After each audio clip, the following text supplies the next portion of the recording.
နဲ့ယောက်ျားဘယ်သူကမြတ်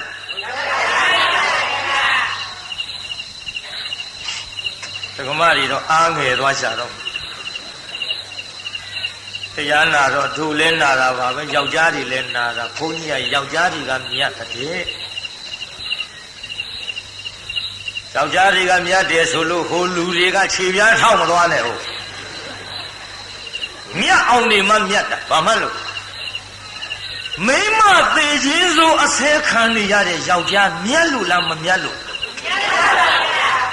ဘာပြောချင်လဲ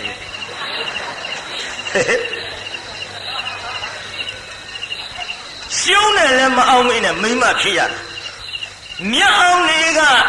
ယောက်ျားလည်းမြတ်သည်မြတ်အောင်နေကမိမလည်းမြတ်သည်ဒီလိုထဲ့တွေ့ထားလင်းကိုနတ်ကဲ့သို့ယူသေးပြီးတော့လော်လီချင်း၅ပါးကင်းသွားလို့ရှိရင်မိမဘဝကယောက်ျားဘဝတောင်းလို့ရ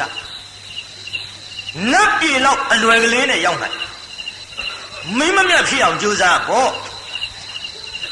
အမယာကိန်းရီမရီတံဘူလဆိုတဲ့တော်လေးဝမိမမြတ်တွေအတုယူ၍သူတို့လမ်းစဉ်ကလိုက်ကြ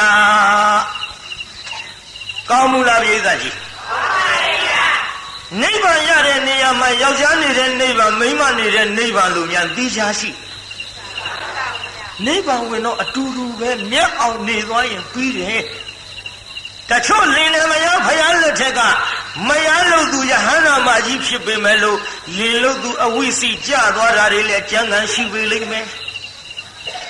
မိမကယောက်ျားတဲ့မြတ်အောင်နေလို့နိဗ္ဗာန်ဝင်သွားတော့ယောက်ျားက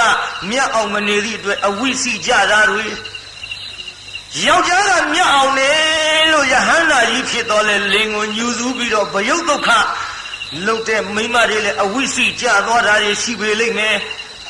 မှန်လားပြိဿကြီးမှန်ပါဗျာဒါကြောင့်မြတ်အောင်နေကြဒါပေမဲ့လို့လောကအနေအချင်းတွေ့ကြည့်လိုက်တော့မိမထက်ယောက်ျားမြတ်တယ်ဆိုတာလေးတော့ယရနာအဖြစ်နဲ့မှတ်သွားကြ